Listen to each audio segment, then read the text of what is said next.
আজকে আমি রান্না করব দেশীয় স্টাইলে ঘরে পালা কবুতরের রোস্ট। কবুতরগুলোকে আমি আমার বারান্দায় দেশীয় খাবার খাইয়ে বড় করেছি এবং রোস্ট রান্না করার জন্য যতটা সম্ভব আমি স্বাস্থ্যসম্মত উপায় এবং নিরাপদ মশলা ব্যবহার করার চেষ্টা করেছি। এখানে ৩টা কবুতরকে ভালোভাবে ধুয়ে পরিষ্কার করে নিয়েছি। এবার এর ভেতরে ১ চা চামচ পিঙ্ক সল্ট, একটু লাল মরিচের গুঁড়া এবং একটু হলুদের গুঁড়া দিয়ে ভালোভাবে মিশিয়ে নিয়েছি। একটি প্যানে পরিমাণ মতো সর্ষের তেল দিয়ে নিয়েছি।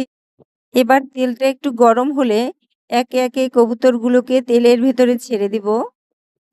এবার এগুলোকে উল্টে পাল্টে লাল লাল করে ভেজে নেব। কবুতরগুলো ভাজা হয়ে গেছে। এবার একে একে এগুলোকে উঠিয়ে নিব। কবুতর ভাজা তেলগুলো একটি কড়াইয়ে ঢেলে নিয়েছি। এখানে দিয়ে দিয়েছি হাফ কাপ পেঁয়াজ। পেঁয়াজগুলোকে আমি লাল লাল করে ভেজে এখানে দিয়ে দিয়েছি 2 টেবিল চামচ পেঁয়াজ বাটা আর 1 চা চামচ লাল মরিচের গুঁড়া, হাফ চা চামচ হলুদের গুঁড়া, যেটি ভিডিওটা আনপজ করতে ভুলে গিয়েছিলাম। এবার কাঠবাদাম, চীনাবাদাম, পেস্তা বাদামের সাথে ৩-৪টি কাঁচামরিচ নিয়ে ব্লেন্ড করে নিয়েছিলাম। সেখান থেকে ৩ টেবিল চামচ দিয়েছি আর দিলাম ২টি তেজপাতা, ২-৩ টুকরো দারচিনি আর স্পেশাল রোস্টের মশলা থেকে ১ চা চামচ মশলা দিয়েছি। এখানে আমি ২টি এলাচও ফাটিয়ে দিয়েছি।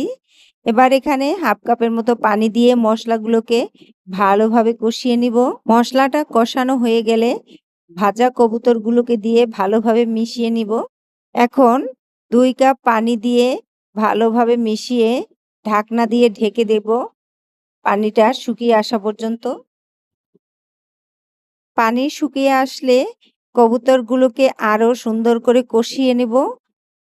এপিঠ ওপিঠ ভালোভাবে কষানো হয়ে গেলে পরে এখানে দিলাম ২.৫ কাপ লিকুইড দুধ। দুধ দিয়ে আবারও রান্না করতে হবে ঝোল শুকিয়ে আসা পর্যন্ত।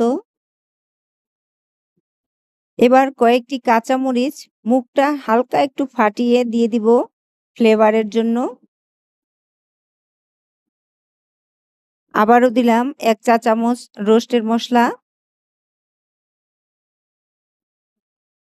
সবশেষে স্বাদ বাড়ানোর জন্য ক্ষতিকর চিনির পরিবর্তে এখানে আমি ইউজ করেছি কোকোনাট সুগার। আপনারা চাইলে চিনিটাও ইউজ করতে পারেন। এবার একটু নেড়েচেড়ে নামিয়ে নিব।